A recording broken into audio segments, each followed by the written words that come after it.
Élections depuis le scrutin présidentiel contesté de 2016.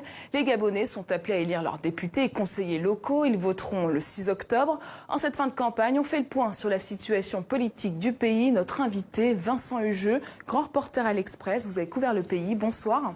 Oui, bonsoir. Enfin, couvert à distance, puisque depuis maintenant près d'une décennie, je suis persona non grata au Gabon.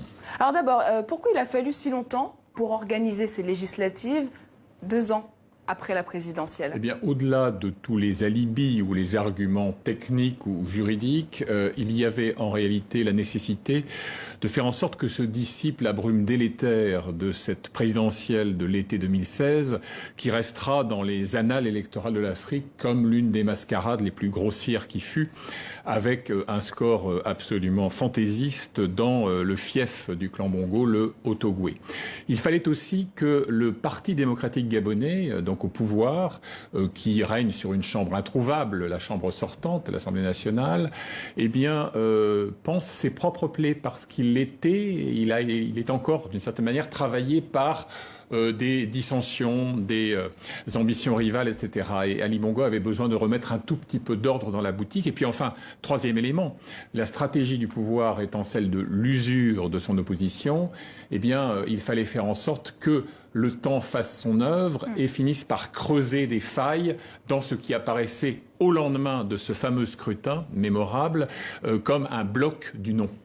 Justement, Jean Ping, candidat malheureux de cette présidentielle de 2016, continue de s'autoproclamer président élu. Alors ces différents appels au boycott ne sont pas entendus par sa coalition. Est-ce qu'il est encore aujourd'hui le leader de l'opposition gabonaise? Mais il l'est de moins en moins, parce qu'il est de toute façon de plus en plus isolé, c'est mécanique. Lui est arc-bouté sur ce qu'il considère comme sa légitimité élective. Mais à ceci près que ceux qui étaient autour de lui, on a vu leur rang s'éclaircir. Je vais prendre un exemple très simple. Vous avez une mouvance qui s'appelle le Rassemblement Héritage et Modernité d'Alexandre Barraud-Chambrier. Eh bien, l'un de ses anciens lieutenants a accepté le portefeuille de l'habitat qui lui était proposé par Ali Bongo et les siens. Et vous voyez comme ça s'effriter ce bloc avec beaucoup d'acteurs qui soit considèrent que la logique du boycott, de la chaise vide, les mène à l'assèchement de leur base électorale, et puis ceux qui sont attirés aussi, il faut le dire, par les prébendes et les rentes de situation que leur offre le pouvoir. C'est une vieille technique qui fonctionne encore. La bataille du leadership est ouverte dans l'opposition, c'est ça l'enjeu des législatives? C'est l'un des enjeux, mais c'est aussi de valider ce qui a été la stratégie d'Ali Bongo depuis le début, c'est-à-dire celle de l'usure. Il a mené une guérilla d'usure contre cette opposition, et dont il faut reconnaître que de cette manière, elle est couronnée de succès.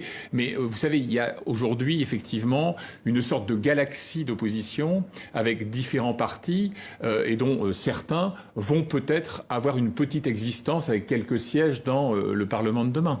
Alors il y a un certain désintérêt des Gabonais sur ces élections. Oui. Quelles sont les réformes prévues prochainement si le régime d'Ali Bongo obtient la majorité à ces législatives? En 2011, le taux de participation officielle n'excédait pas 35%. Alors ce qui est vrai, c'est que si Ali Bongo tient beaucoup à ce rendez-vous, c'est que au lendemain de cette élection, le succès du PDG ne fait pas grand doute, eh bien, il va tenter de rebattre les cartes. Et ce qui est anticipé par les analystes gabonais eux-mêmes, c'est par exemple un remaniement gouvernemental, mais avec une équipe, un cabinet resserré, à la tête duquel il ne serait pas d'ailleurs surprenant de trouver une femme.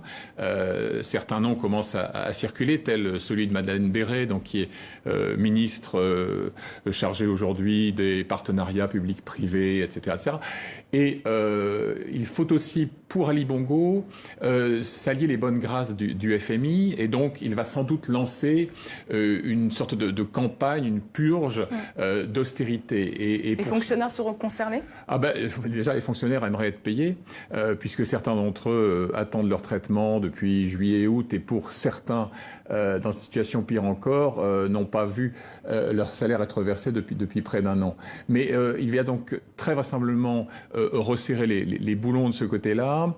Il va y avoir un effort qui va sans doute être annoncé sur l'assainissement des finances publiques, sur la nécessité pour l'État d'être un peu plus sobre dans ses dépenses. Donc je crois que Ali Bongo a conscience qu'il fait face aussi à une crise sociale aiguë, avec des mouvements de grève récurrents, et qu'il ne peut pas continuer sur cette lancée.